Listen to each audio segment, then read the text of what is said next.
Boa noite, queridos amigos. Eu sou Jo Guimarães, educadora física com mais de 25 anos de experiência. E ao longo da minha jornada eu pude acompanhar a transformação de vida de muitas pessoas. Tanto na prática do exercício físico constante, como num estilo de vida muito mais saudável. E por isso eu e a TV Nosso Povo decidimos criar esse programa para compartilhar com você dicas sobre saúde, treinamento, plano alimentar, moda, beleza, enfim, tudo relacionado ao nosso estar bem. Trazendo aqui especialistas das mais diversas áreas para trazer essas informações tão preciosas para serem compartilhadas com você e com sua família. Eu quero agradecer aqui a todo esse trabalho maravilhoso que a TV Nosso Povo tem feito, não só no programa Fitness Transforma, mas todos os outros programas, né, alavancando aí essas informações tão preciosas, em nome aí do nosso querido diretor Gedson Moraes. E agradecer também aquelas empresas, né, que ajudam também a alavancar esse programa. Paula Móveis, Decorando, Espaço Fashionlet, Franciele Medeiros Lash Design, Ótica Nani, São Luís Drogaria e Manipulação. O nosso agradecimento. E hoje, o tema aí da nossa live está muito interessante. Nós vamos falar sobre a terapia de reposição hormonal. Isso que é uma dúvida frequente aí, principalmente no universo feminino, né? E logo que a gente colocou a pauta no ar, muitas perguntas começaram a chegar sobre qualidade de vida, sobre perceber os sintomas, quando usar, como usar, né? Os hormônios relacionados ao câncer, ao processo de emagrecimento, de hipertrofia, a qualidade de vida. E para isso, para bater esse papo gostoso aqui conosco, nós temos a honra em receber o Dr. Flávio Formigoni. Ele que é médico do esporte. E para mim, mais que um amigo, ele que vem acompanhando aí a minha saúde por 8 anos, e eu tenho a gratidão aí de estar com ele, né, praticamente aí a cada 2 meses. E, gente, tenho aprendido muito com ele, uma pessoa super inteligente, dedicada no que faz e um grande exemplo de profissional. Flávio, em nome da TV O Nosso Povo, o nosso agradecimento por te receber aqui essa noite. Obrigado. Estamos 8 anos já desconstruindo? 8 anos, vai fazer agora em outubro já. Legal, bem legal. Eu olhei tua primeira avaliação outro dia. Você tinha 23% de gordura.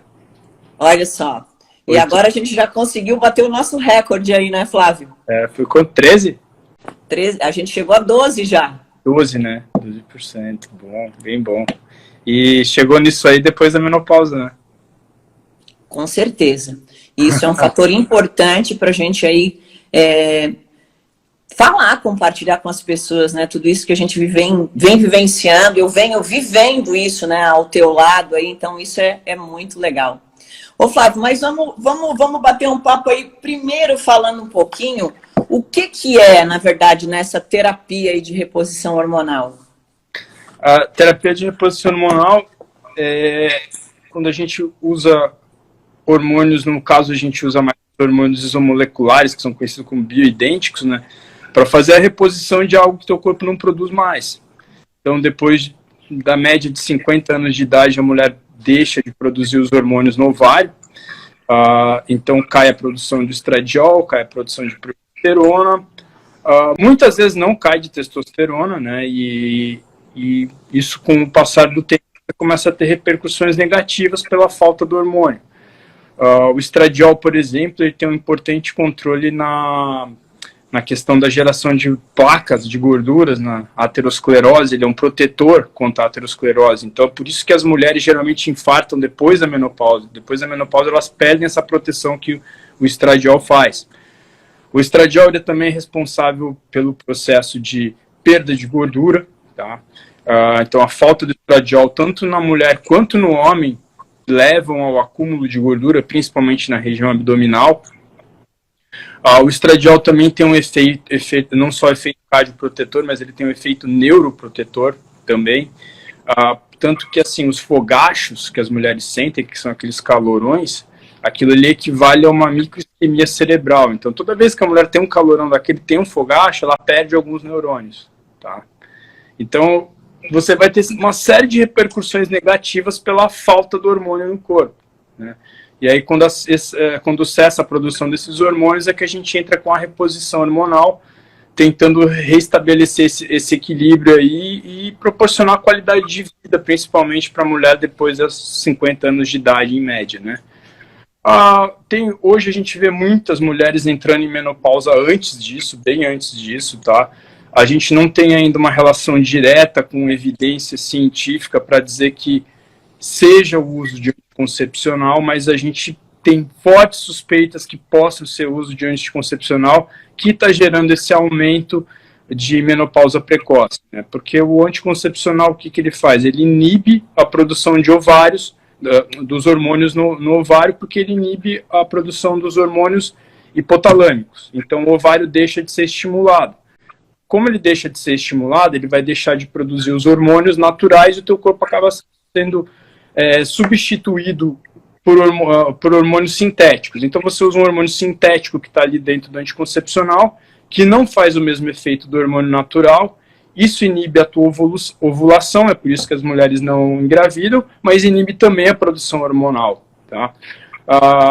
Com essa inibição, principalmente os anticoncepcionais de gerações anteriores, que eram mais potentes, alguns deles chegam a zerar a produção dos hormônios hipotalâmicos, LH e FSH principalmente. O LH e FSH são justamente os hormônios que estimulam o ovário. Sem esse estímulo, o ovário pode atrofiar. E isso é uma das coisas que a gente está suspeitando ultimamente que possa ser a causa desse aumento expressivo aí no número de pacientes com menopausa precoce, né? Que é hipofunção ovariana precoce, seria o nome correto, tá? Então, a gente entra com a reposição hormonal também para essas pacientes. Eu tenho paciente de 36 anos que entra em menopausa com 36 anos. Tá? Isso é bem comum. Então, é isso que é a reposição hormonal, você repor o que o corpo não está mais produzindo. É justamente isso. Eu tenho aqui na academia, a gente já trabalha com mulheres há muitos anos, né? E não é difícil, como tu colocou aí, não é difícil o relato de entrar precocemente mesmo na menopausa, né? A falta já de alguns hormônios, né? E o que seria, Flávio, elas estar atentas a alguns sintomas? Que tipo de sintomas para elas terem um alerta de procurarem ajuda, de um acompanhamento? O que seria isso mais ou menos? O primeiro sintoma, o sintoma mais comum que elas vão sentir são os calorões, tá? Os fogachos. Isso aí é clássico, né, da menopausa. O calorão ele pode começar um pouco antes da menopausa, que é no climatério, né? Antigamente a recomendação é que se esperasse um ano após a menopausa para iniciar a reposição hormonal. Hoje a gente já sabe que não, pelo contrário, você já deve iniciar a reposição hormonal assim que você tiver sintomas. Então já no climatério, que é a perimenopausa, a gente entra com a reposição hormonal.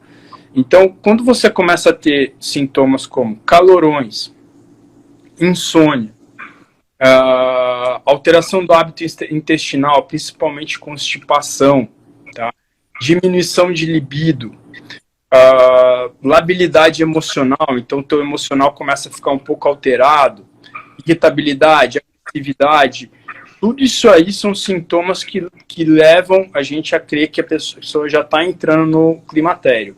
Um outro sintoma que é bem característico, típico, é a alteração do ciclo menstrual. Tá? Então, antes da mulher entrar na menopausa, ela vai começar a ter umas alterações que não tem um padrão muito definido, depende da paciente. Então, assim, tem alguma coisa do tipo, vem a menstruação 2 vezes no mesmo mês, depois deixa de vir 2 ou 3 meses, depois vem de novo, aí dá outra pausa, então começa a ficar bem irregular. Esse é outro sintoma que também aparece, às vezes aparece até antes dos próprios calorões. Mas os 2 sintomas clássicos são esses, tá? São os calorões e a alteração do ciclo menstrual. E depois vem esses outros sintomas secundários, que seria insônia, ganho de peso, alteração do ritmo intestinal, diminuição de libido, labilidade emocional. Tá? Então é isso aí que a mulher tem que estar atenta. Com certeza. Então, por isso também a importância, né, da prevenção, dos exames em dia, de ter sempre um acompanhamento, um médico da sua confiança, para que possa, né, desde cedo já ir acompanhando. E por falar nisso, desde cedo ir acompanhando, existe algo nesse sentido que possa trazer mais qualidade de vida durante esse processo, algo que já possa ser iniciado antes, algum acompanhamento? O que tu indicas? Qual seria um caminho para que as mulheres que ainda não entraram, né, pudessem ter mais qualidade durante esse período? Bom, a primeira coisa é você ter uma estimativa de quando você vai entrar na menopausa. E isso geralmente a gente faz seguindo a regra da mãe, né? Então, assim, quantos anos a tua mãe entrou na menopausa? Ela entrou na menopausa com 48, tá? Então a gente sabe que ali mais ou menos entre 46 e 50 anos vai ser a idade que aquela paciente vai entrar na menopausa. Então, se você está se aproximando da idade que a tua mãe entrou na menopausa, se for possível você saber isso, então uns 2 anos antes eu acho que você já tem que começar a frequentar o ginecologista com mais frequência, não só uma vez por ano, tá? Então reduz a tua visita para o ginecologista a cada 6 meses. Se você começar a notar já essas alterações que indicam o climatério, como por exemplo os calorões, alteração de frequência da menstruação, diminui mais ainda isso. Procura teu ginecologista a cada 3 meses, tá? E o que eu acho legal você estar atento para entrar com a reposição hormonal na hora certa, que seria no climatério antes da menopausa, é que a falta do hormônio começa a gerar prejuízos, depois às vezes você não consegue recuperar totalmente fazendo a reposição. Então se a mulher, por exemplo, se a mulher fica em menopausa 5 anos e não faz reposição hormonal, e lá pelo 6º, 7º ano ela decide a começar a fazer reposição hormonal, isso aí já é contraindicado. Por quê? Porque nesse período de 5 anos, sem a proteção do estradiol, ela já pode estar formando placas de ateroma, placas de gordura dentro das artérias, e quando você entra com a reposição hormonal, o hormônio vai deslocar uma placa muito grande que vai poder entupir em algum lugar e provocar um derrame, que é um AVC, ou um infarto, uma trombose ou algo do tipo. Então você tem um tempo, você tem uma janela para iniciar essa reposição hormonal, tá? Outros tipos de alteração, se você demora muito a iniciar, não tanto assim, mas você está dentro do tempo hábil a iniciar do ponto de vista cardiológico. Vamos dizer que a mulher entrou em menopausa ali com 52 anos e lá pelos 55 ela decide começar a fazer reposição hormonal. Então, assim, esses 3 anos que ela ficou, em termos cardiológicos, o prejuízo não vai ser tão grande.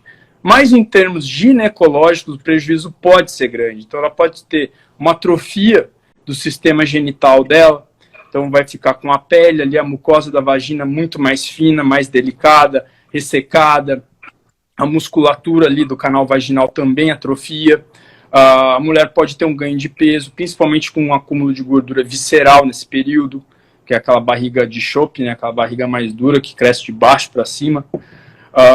Ela pode ter alterações de pele, cabelo, tudo isso aí que depois, mesmo você fazendo a reposição depois, melhora, mas você não recupera 100%. Né? Se você inicia a reposição hormonal no climatério, quando já começa a oscilação hormonal, estabiliza esses hormônios, deixa eles mais estáveis, e depois que você entra na menopausa, principalmente quando o estradiol vai a quase 0, ele fica em níveis muito baixos, você tendo o estradiol num nível ali aceitável, você não vai ter esse tipo de prejuízo, entendeu? Então depois você não vai ter que correr atrás do prejuízo. Então assim, você teve uma atrofia do canal vaginal, depois você vai fazer a reposição. Só que essa atrofia não reverte do dia para a noite, ela vai levar alguns anos para reverter, se reverter totalmente, né? Então se você começa com a reposição na hora certa, você não vai ter essa atrofia. Então você vai manter o funcionamento do teu sistema genital normal. Tá funcionando ainda depois da menopausa. E uma coisa que eu acho que é interessante a gente pontuar é o seguinte, hoje a gente sabe que principalmente as mulheres vão chegar facilmente aos 100 anos, tá? Então assim, as mulheres da sua geração vão chegar aos 100 anos com certeza. Hoje uma mulher que entrou em menopausa, tá ali na faixa dos 50 anos, chega num médico, o médico vira para ele e fala assim, como eu já vi vários fazerem, né? Doutor, eu tô na menopausa, o que a gente faz? O médico vira e fala, aceita. Peraí, como assim aceita? Aceita que eu vou ganhar gordura visceral, que eu vou ganhar de 5 a 10 quilos de peso, aceita que minha pele vai ficar ressecada, aceita que meu cabelo vai cair, aceita que meu sistema genital vai ficar atrofiado, aceita que daqui 5 anos a minha vida sexual vai ser praticamente impossível. Como assim aceita? Como é que uma pessoa vai ter uma vida normal aceitando isso? Entendeu? Então é um negócio que eu acho que não dá para aceitar, sabe? Correndo o risco de ter um infarto, correndo o risco de ter um AVC, correndo o risco de ter uma osteoporose. Então, assim, como assim aceita? Correndo o risco de desenvolver um Alzheimer precocemente, não dá para aceitar isso. Não é simplesmente aceita, a vida é assim. Então, eu acho que essa mentalidade tem que mudar. Então, se você quer fazer reposição hormonal e teu médico é contra, troca de médico. Primeira coisa, não tenta convencer um cara que é contra a fazer, ele não vai fazer. Tá? Ele não vai fazer. Muda de médico. Eu quero fazer reposição hormonal, não tenho contraindicação. Então troca de médico, vai para outro médico que aceite fazer, que saiba fazer reposição hormonal. Tem muito preconceito contra a reposição hormonal, porque teve um estudo muito mal feito, uma porcaria de um estudo que foi feito na década de 90, se não me engano, que é o WHO, Women's Health Initiative. Eles pegaram um monte de enfermeira e socaram o hormônio sintético e hormônio derivado de égua nessas enfermeiras em dosagens absurdas e não triaram essas enfermeiras, pegaram enfermeiras que já estavam 20 anos em menopausa, enfermeira com histórico de AVC, enfermeira com histórico de infarto, enfermeira com histórico de câncer e deram hormônio para todo mundo à la louca, né, em quantidades absurdas. O que aconteceu? O estudo foi interrompido porque começou a morrer um monte de paciente. Né? E aí apareceu o preconceito contra a reposição hormonal.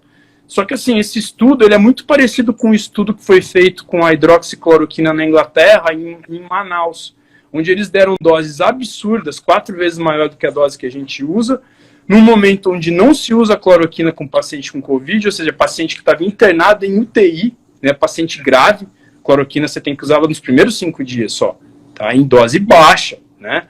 Então usaram doses absurdas em pacientes graves internados. Ou seja, tudo que eles fizeram ao contrário, totalmente contraindicado. Hoje, no meio médico, isso é conhecido como estudo genocida. Tá? Por que foi o estudo genocida? Porque ele foi programado para matar aqueles pacientes. Qualquer médico que tivesse um pouquinho de experiência com o uso de cloroquina, um infectologista que trata malária, por exemplo, sabe que aquilo ali dá problema. Né? E mais ou menos foi isso que eles fizeram com o do WHI. Eles deram doses absurdamente altas de hormônios sintéticos potentes, tá? Cancerígenos, inclusive, esses hormônios. O que não era sintético era derivado de égua em quantidades 10 vezes maior do que é o preconizado. E lógico que deu problema, né? Pegaram pacientes com histórico de câncer e deram dose de estrogênio altíssima. O que aconteceu? Reativou o câncer. Paciente com histórico de trombose e colocaram progestínico nesses pacientes, que a gente sabe que é pró-trombótico. O que aconteceu? Trombosou, com certeza. Fez infarto, fez AVC. Então a gente viu um monte de coisa horrível. E esse estigma levou acho que uns 20 anos aí para ser quebrado, e até hoje tem médico que leu esse artigo, que não quer mais ler artigo nenhum sobre reposição hormonal, não se atualiza, porque acha que aquilo ali ditou ciência. Né? Um artigo não dita ciência, muito menos um artigo assassino, né? Como o caso da cloroquina. Aquele artigo não dita ciência. A gente tem vários artigos que vieram depois dizendo que não, aquilo estava errado, aquilo foi assassino. Tanto que teve uma revisão, se eu não me engano, publicada no Lancet, que pegou, revisão assim, você pega vários estudos, faz uma média ali do que apareceu de resultado dos estudos e publica qual é aquela média dos resultados. Aí tem a meta-análise, que é a revisão da revisão. Eles fizeram uma meta-análise, pegaram acho que 12 ou 13 artigos, e aí eles fizeram uma sacanagem, eles deram peso para os artigos. Aí, o artigo assassino da Inglaterra e de Manaus, eles deram 74% de peso. Ou seja, o resultado da meta-análise foi o resultado desse estudo, entendeu? E tem muito artigo de revisão feito também com o estudo do WHI, onde eles deram um peso muito grande para o estudo do WHI. Então tem muita meta-análise e revisão antiga sobre reposição hormonal que fez a mesma sacanagem. É uma revisão de estudos. Peraí, como é que é uma revisão de estudos? Você tem 10 estudos, mas é um estudo que vai ditar o resultado final? Então isso não é uma revisão de estudos, isso é uma republicação daquele estudo que dá o peso praticamente total ali da revisão, né? Então tem também esses estudos de revisão que foram enviesados, né? Estudo de revisão é uma coisa assim, ó, ele é muito bom quando o grupo que está fazendo o estudo é sério, justo, honesto, tá? E ele é muito fácil de ser manipulado quando o cara que está fazendo o estudo é safado e quer enganar todo mundo. Antigamente, as pessoas não conheciam metodologia científica. Hoje, muitos estão estudando metodologia científica. Então, a gente hoje pega um estudo publicado no Lancet, tipo esse estudo da cloroquina, quebra o estudo, e o Lancet, pela primeira vez na história, teve que se retratar, dizendo, não, ó, isso aqui que eu publiquei é besteira, né? E eu acho que eles deveriam se retratar também em relação ao WHI, em relação a outros estudos que foram feitos propositalmente para matar pessoas e não para ajudar as pessoas, né?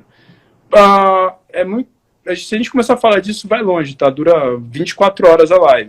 Mas o que é a guerra? A guerra é a indústria farmacêutica, né? Então a indústria farmacêutica quer vender o quê? Quer vender remédio. Se você proporciona uma coisa que não é remédio, por exemplo, hormônio bioidêntico, a indústria farmacêutica fabrica o quê? Fabrica só estradiol e progesterona. Dá para usar da indústria farmacêutica? Dá. Mas não dá lucro, não é patenteado isso aí. Então qualquer um pode produzir. A farmácia de manipulação produz. Você não vai ter lucro absurdo vendendo gel de estradiol. Você não vai ter lucro absurdo vendendo comprimido de progesterona. Entendeu? O lucro é muito pequeno.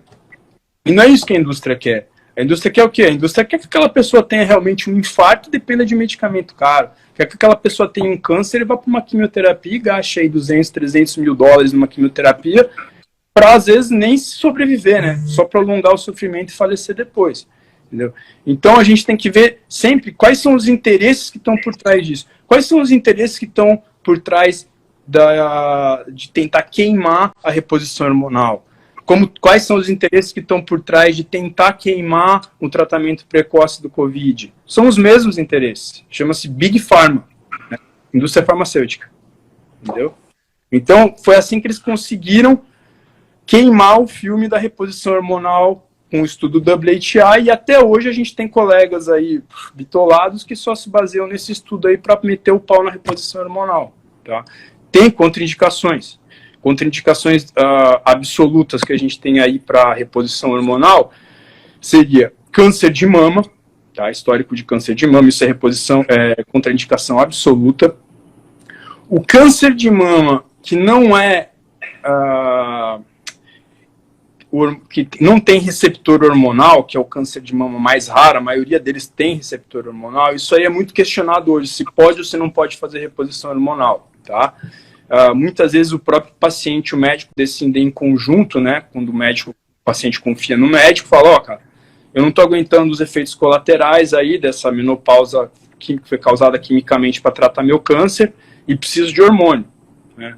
E aí o médico às vezes se sensibiliza, senta com o paciente, ó, vamos assumir a responsabilidade junto, vamos tentar. E eu conheço alguns casos aí de câncer que não tem receptor hormonal, onde as mulheres estão fazendo reposição hormonal, algumas inclusive já estão chegando perto aí de 10 anos de reposição e não tiveram problema nenhum. Já a maioria dos cânceres vão ser receptor positivo, ou seja, a célula cancerígena tem o receptor para o hormônio, para o estradiol, para a progesterona, e agora está aparecendo muito câncer aí com receptor, inclusive, para testosterona, né? Que é outra coisa que a gente estava vendo muito médico fazer.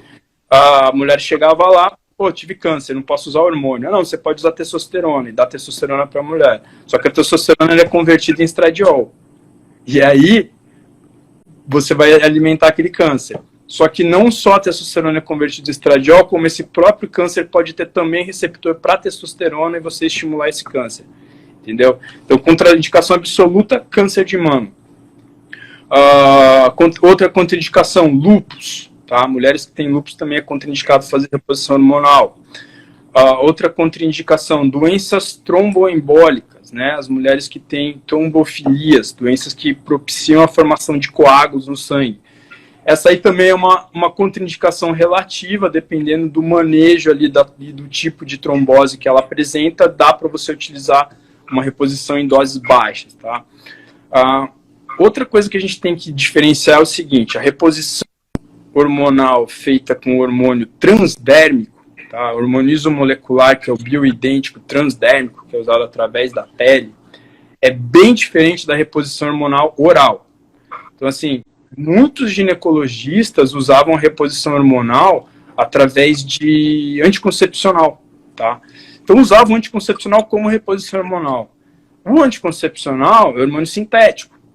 Primeiro, que ele não vai fazer o mesmo efeito do hormônio natural. Segundo, que é cancerígeno. O hormônio sintético é cancerígeno. O anticoncepcional é cancerígeno. Isso aumenta a chance de câncer. Tá? Terceiro, que ele pode também aumentar muito a chance de você ter uma trombose. Então, a reposição hormonal oral ela é totalmente contraindicada no caso da trombose. Já a reposição transdérmica, dependendo do tipo de trombose, você pode manejar isso aí e utilizar. Tá? Câncer de endométrio, câncer de útero, em geral, é outra contraindicação ao uso de reposição hormonal. Tá? Eu vou tentar lembrar alguma outra aqui, mas as principais são essas. Certo? Ô Flávio, muito legal os teus esclarecimentos, né? Automaticamente aí já estás respondendo muitas dúvidas que chegaram para nós. E com certeza a ideia é essa, a maioria das pessoas, né, elas vão nas informações da mídia, o que está rolando, sem saber exatamente o que acontece de verdade, o que está por trás da ciência, das pessoas que estudam. Agora vocês aí estão entendendo, porque eu sou fã. Quando eu tenho a minha consulta aí com o Dr. Flávio, gente, é um aprendizado. Ele aí é um dicionário ambulante de muitas coisas, a gente troca muitas informações bacanas demais, inclusive até na minha área. Ele me manda alguns artigos, alguns estudos e é fantástico. Então, é uma pessoa totalmente aí, posso dizer por mim, né, que estou aí, vai fazer 8 anos, né, ele tratando da minha saúde. Inclusive, eu procurei o Dr. Flávio na época, porque eu estava com algumas lesões corporais, muito tempo de exercício, de dança, eu também sou bailarina, né, gente? Então, tenho hérnia na cervical, tinha lesão labral. E, gente, incrível, a partir do momento que a gente começou a regularizar tudo isso, as vitaminas, né, ter esse acompanhamento, foi demais, assim, a minha qualidade de vida minha melhor, então super indico. Tem algumas perguntas chegando, sabe, Flávio? Muito legal aqui também, deixa eu ver se eu consigo... Perguntaram aqui sobre mioma. Mioma é contraindicação relativa, tá? Não é contraindicação absoluta. Assim como a endometriose, tá? A endometriose também é contraindicação relativa. O que isso quer dizer? Tem que achar a dose certa de hormônio que não vai estimular o endométrio e não vai estimular o mioma. Existe essa dose, você consegue achar essa dose. Tá? Outra alternativa que a gente tem é combinação de outros hormônios. Aí você já associa a reposição hormonal ao hormônio sintético, que vai inibir o crescimento do mioma ou inibir o crescimento do endométrio. Dá para fazer isso também. Tem uma paciente que está assistindo aqui que tem endometriose e faz reposição hormonal. Tá? Isso aí é possível sim, certo? Teve outra pessoa que perguntou aqui se poderia repor os hormônios mesmo antes do climatério. Aí você não está repondo. Se você está produzindo hormônio, não tem por que repor. Você tem que avaliar se a produção de hormônio está adequada. Se a produção de hormônio não estiver adequada, aí provavelmente já está entrando no climatério. Né? A gente não... Uma coisa que eu não acho muito legal é você, por exemplo, assim, a menina tem um ciclo menstrual normal, não usa anticoncepcional. Eu gosto muito de fazer a sequência da avaliação hormonal conforme a semana da menstruação. Então, assim, você avaliar na primeira semana só os hormônios não é legal, que a maioria dos ginecologistas faz assim. Por quê? Porque você vai ter um pico de produção hormonal com 14 dias e um novo pico de produção hormonal lá por 21 dias. Então, cada hormônio sobe no seu momento. Então, no 14º dia ali, que é o pico da ovulação, você vai ter um pico de estradiol e um pico de testosterona. E no 21º dia, você vai ter um pico de progesterona. Então, assim, eu vejo muito médico com receita de bolo indicando progesterona para todas as mulheres, praticamente. Né? Eu não sei de onde eles tiraram isso e por que eles fazem isso. Porque se você avaliar e a mulher estiver produzindo progesterona bem ali na época que é para ela produzir progesterona, você não vai repor isso aí. Você vai esperar o corpo dela produzir. Se a mulher está produzindo estradiol na época certa, mesma história. Você também não vai não vai repor estradiol para ela se ela está produzindo estradiol. Porque se você repor esses hormônios sem necessidade, você vai bagunçar totalmente o ciclo menstrual dela, né? Outra coisa que a gente vê que está ficando bem feio, tá? Testosterona em excesso, né? Mulher usando muita testosterona, mas muita mesmo, tá? E a mulher tem que ficar muito atenta, porque assim, a reposição hormonal de gel de testosterona não foi feito primariamente para mulher, foi feito para homem. Tanto que a apresentação comercial que tem é para homem. Não tenta usar aquilo é para homem, tá? A pele da mulher absorve o hormônio com muito mais facilidade que o homem. Então, assim, vamos dizer que um homem está usando uma testosterona de 5%, 50 miligramas por grama. Se uma mulher utilizar 10 miligramas por grama, 1%, ela vai ter praticamente o mesmo resultado que um homem utilizando 5 miligramas, 50 miligramas. O que isso quer dizer? Quer dizer que uma mulher usando uma testosterona de 1%, 10 miligramas, pode ter um nível hormonal parecido com o nível hormonal de um homem, que seria em torno de 500 a 800 nanogramas, tá? Ninguém me contou isso, eu já vi isso algumas vezes acontecendo no consultório. O que é mais triste disso tudo? É que o protocolo de transgênero é esse, tá? O protocolo de transgênero, eles deixam a testosterona da mulher que quer virar homem entre 500 e 800 nanogramas, entendeu?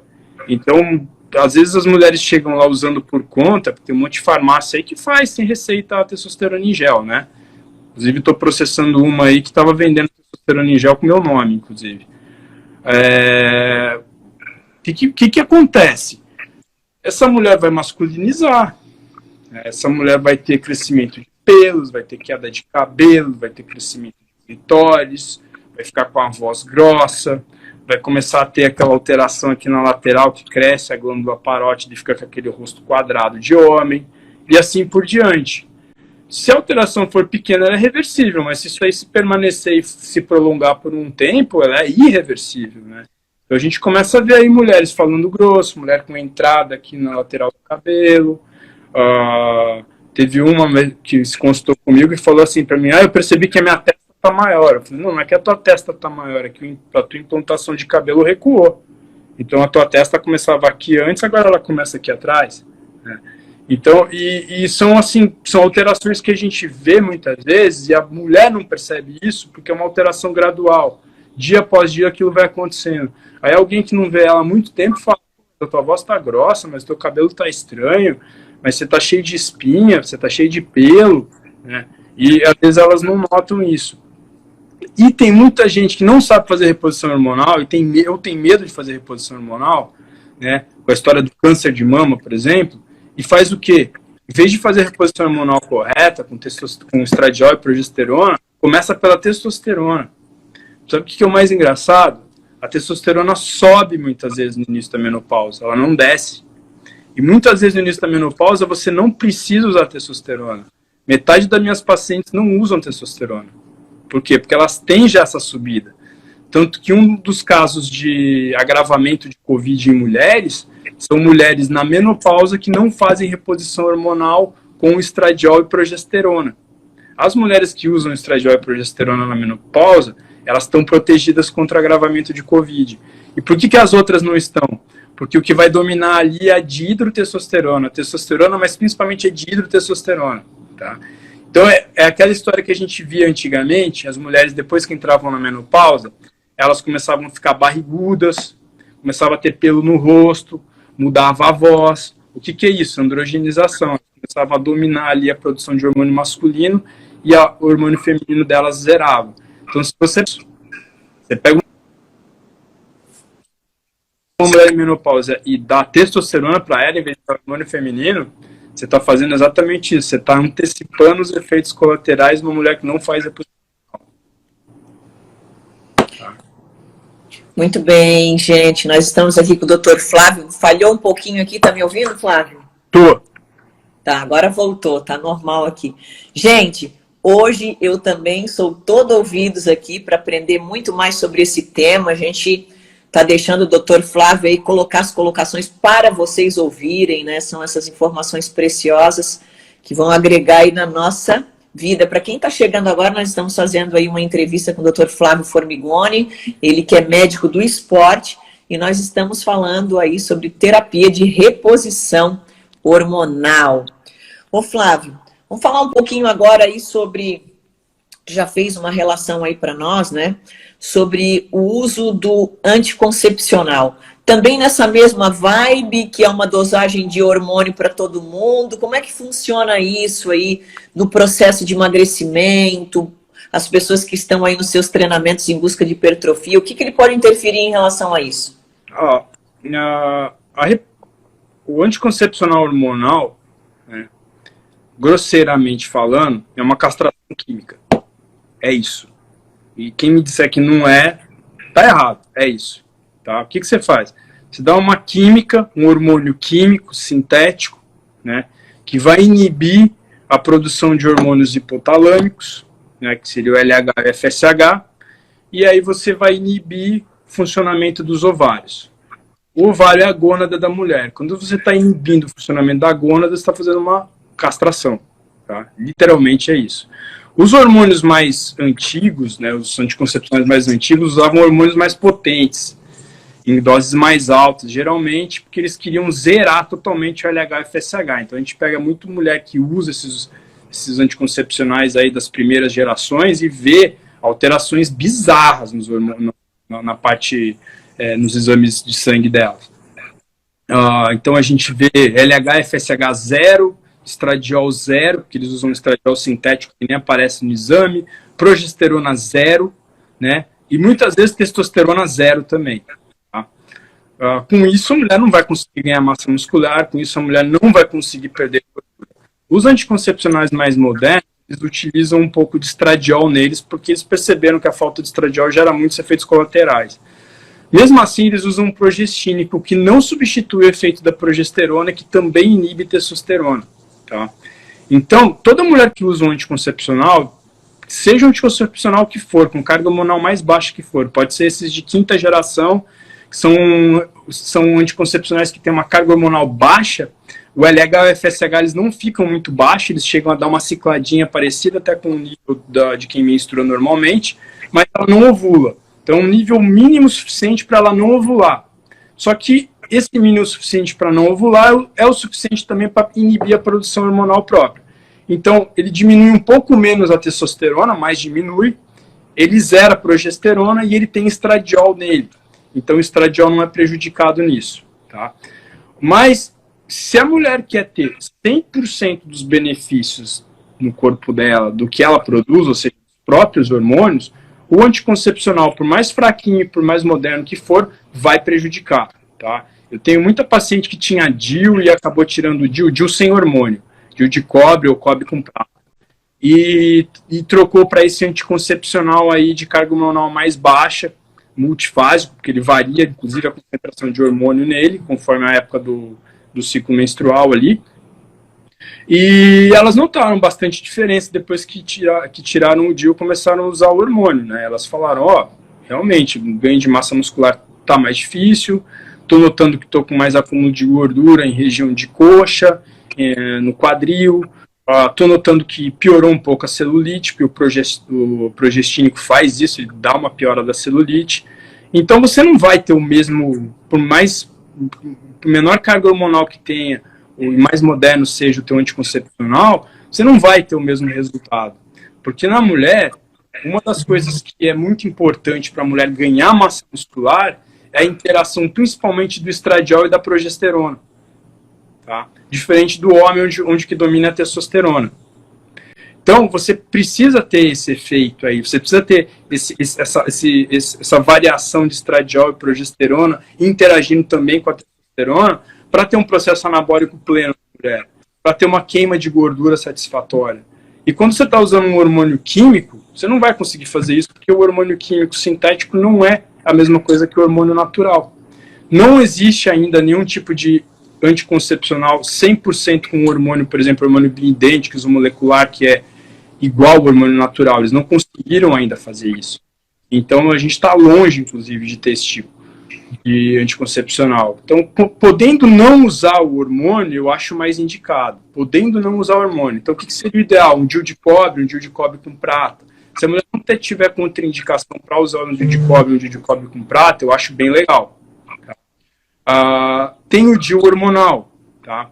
O DIU hormonal ele tem cargas de hormônio bem mais baixas que as cargas de hormônio que a gente vê nos anticoncepcionais orais. E a gente nota também que ele tem um efeito bem menor em termos de prejudicar a performance. Então, assim, esses DIUs que têm hormônio seriam uma opção para as mulheres que não podem usar o DIU sem hormônio, o DIU de cobre com prata, por exemplo. Tem o... Vou falar o nome aqui. Tem o Mirena e tem o Kyleena. Tá? Acabaram de perguntar aqui. Então, o Mirena seria esse que tem o hormônio, né? O Mirena, ele tem um pouco mais de hormônio, então ele é mais indicado para mulheres que precisam ter um controle hormonal, né? Por exemplo, mulheres que têm uma menstruação muito abundante, não podem menstruar, mulheres que têm alguma desregulação ali no ciclo hormonal que tem que fazer uso dele, ele é muito usado às vezes na endometriose também. Então, quando tem necessidade de terapia hormonal, né, você está usando o anticoncepcional como uma terapia hormonal, o Mirena é muito legal. O Kyleena é a versão mais nova do Mirena, é o irmãozinho mais novo e mais fraquinho dele. Ele é um DIU menor, o próprio DIU tem um tamanho menor e ele tem uma carga hormonal menor. Então, quando a mulher não tem indicação de uma terapia hormonal mais agressiva, ela pode usar o Kyleena, que é uma versão mais suave dele. Se eu não me engano, tem 1/3 da quantidade de hormônio do Mirena. Tá? Mas você não precisando de terapia hormonal, aí eu acho que a opção mais legal é o DIU de cobre ou o DIU de cobre com prata. Muito bem. Ó, essa pergunta é interessante. Minha filha toma o anticoncepcional, né, para espinha e as. É errado? Eu acho erradíssimo isso. Tá? Eu acho muito errado isso. Por quê? Porque você tem que atacar a causa da acne. O que ela está fazendo? Ela está protelando um problema, empurrando com a barriga. Tá? Porque um dia, quando essa menina resolver engravidar, ela vai ter o mesmo surto de acne que ela deveria ter tido com 16 anos. Entendeu? Então, assim, essa história de usar anticoncepcional para tratar acne, eu acho de uma imbecilidade sem tamanho. Tá? Sem tamanho.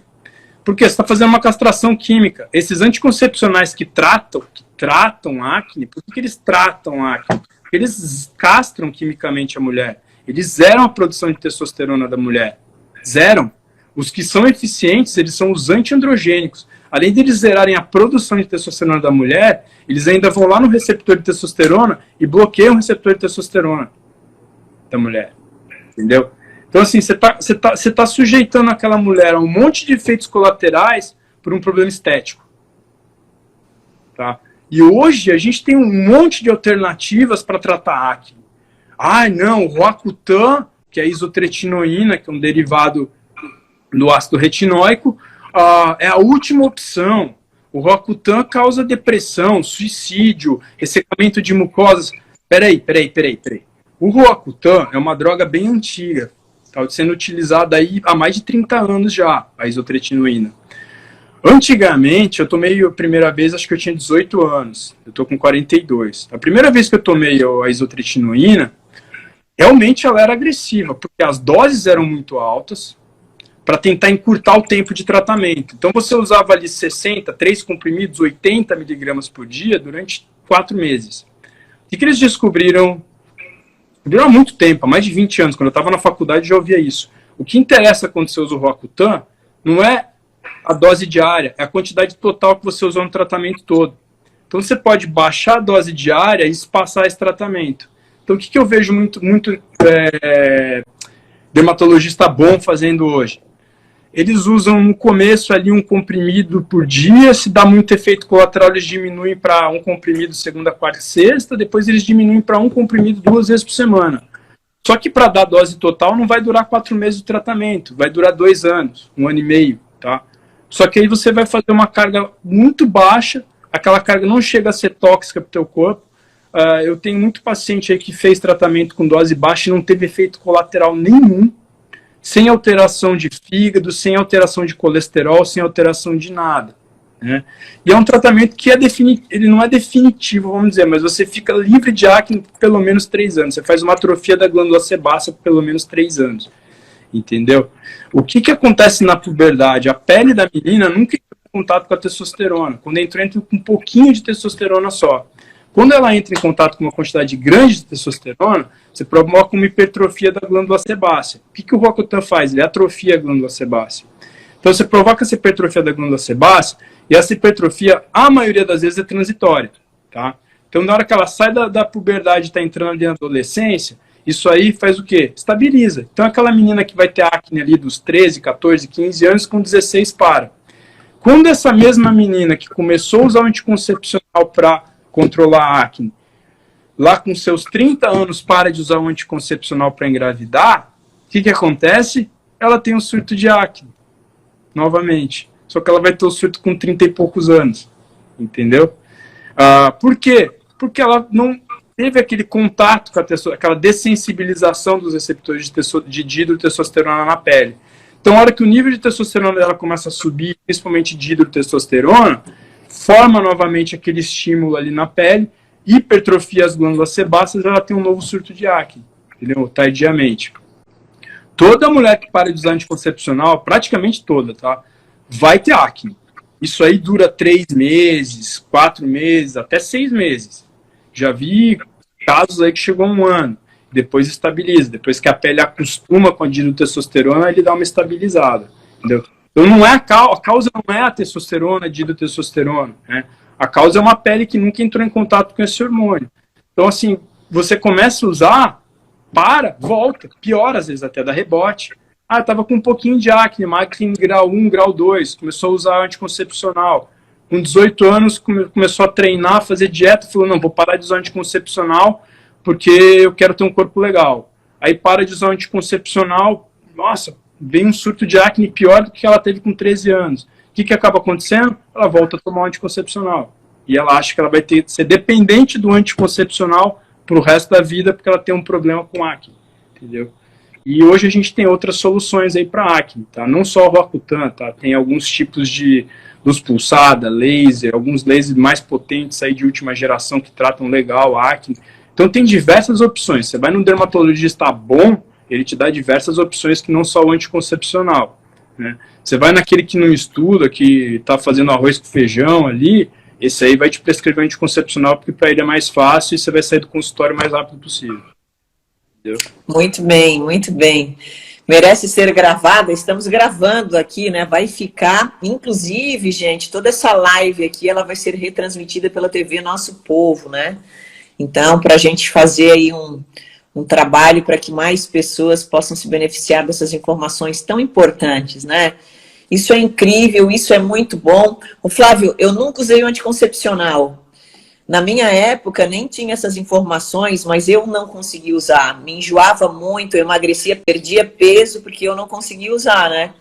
Então, tá aí também um segredo aí agora que a gente, ouvindo, né, você falar sobre isso, como realmente isso pode, né, ter me ajudado a chegar até aqui também, né? Então, muito bacana. Com certeza, né? Com certeza. Com certeza.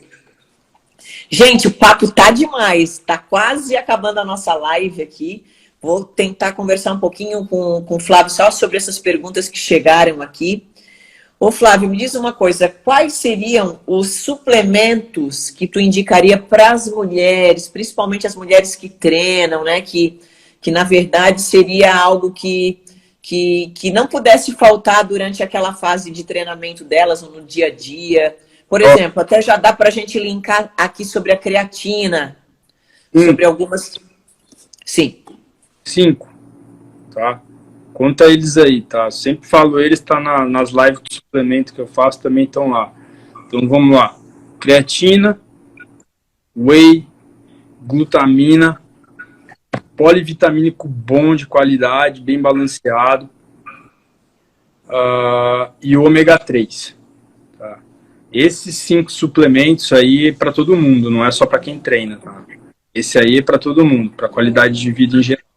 Esse tem que ter sempre. Esses 5 são suplementos básicos que eu prescrevo para todos os pacientes. Todos, sem exceção. Todos. Tá? Não tem nenhum motivo para não usar creatina, não tem nenhum motivo para não usar glutamina, não tem nenhum motivo para não usar ômega 3, nem polivitamínico, nem whey. Tá? Esses daí, todo mundo pode usar.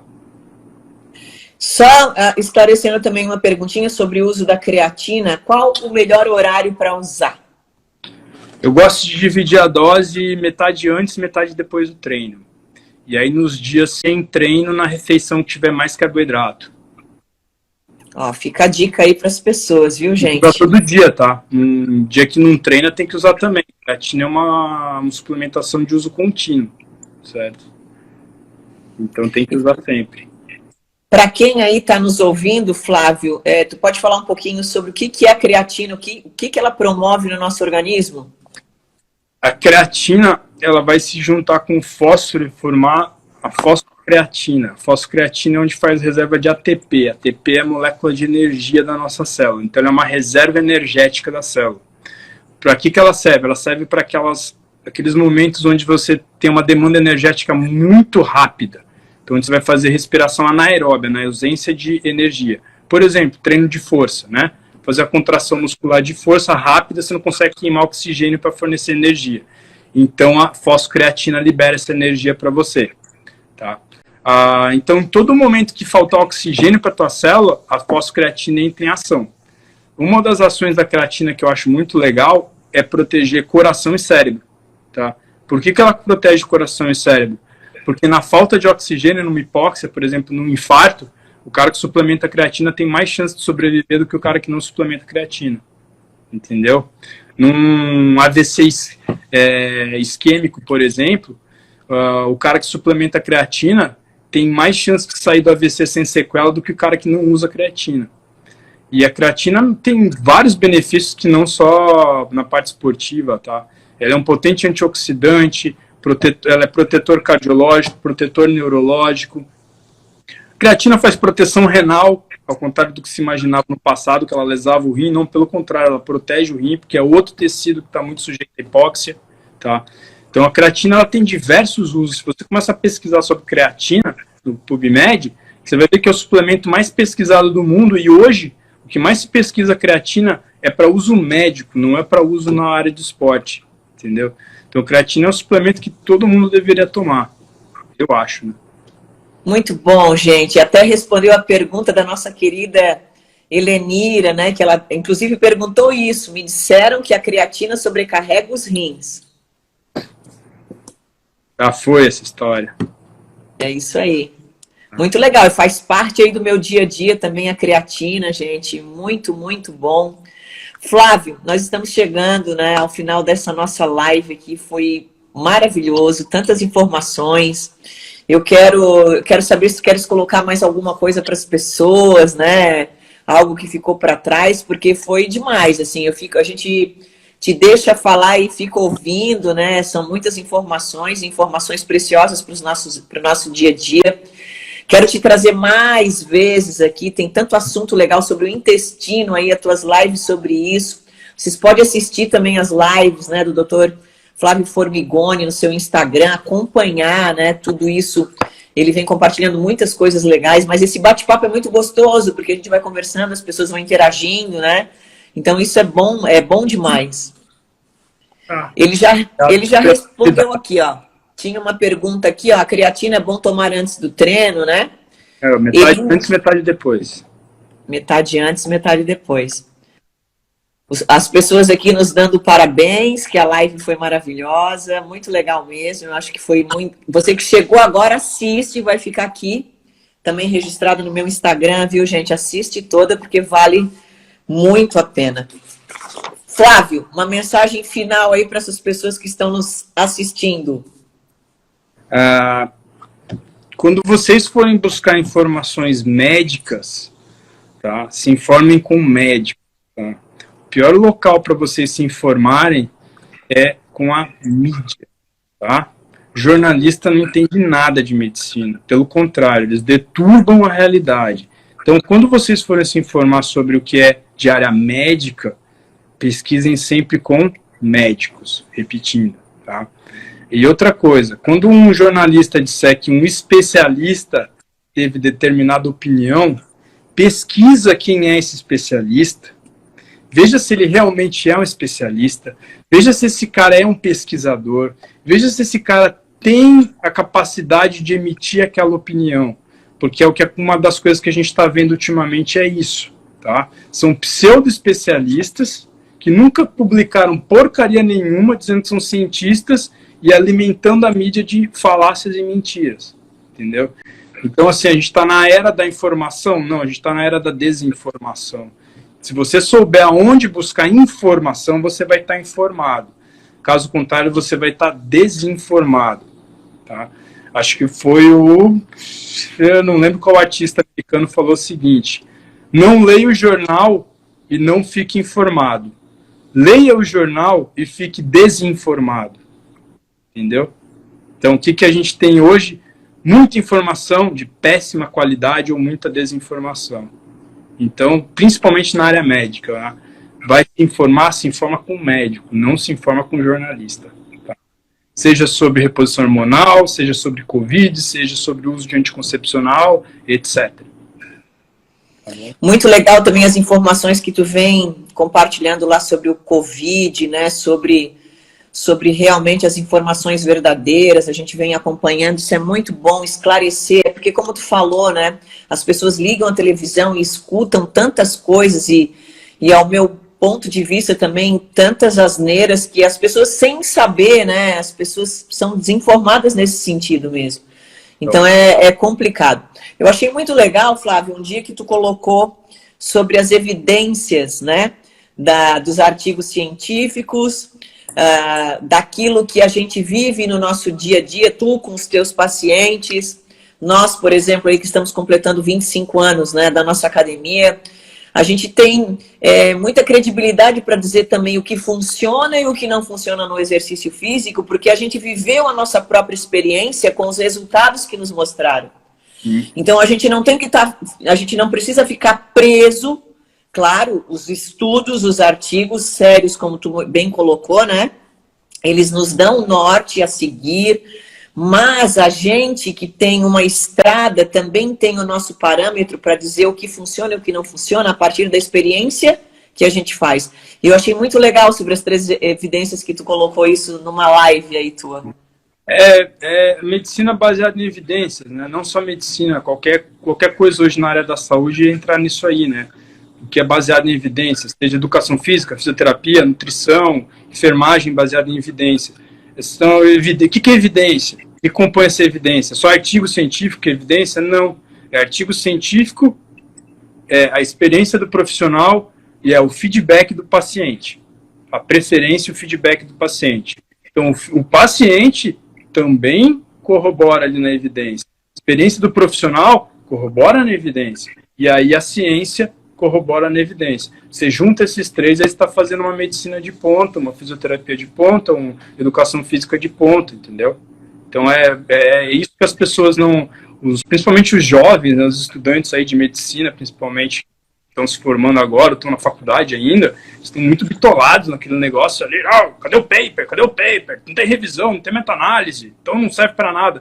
Cara, peraí, 90% do que a gente faz na medicina, seja cirurgia, seja medicamento, não tem comprovação científica nível A.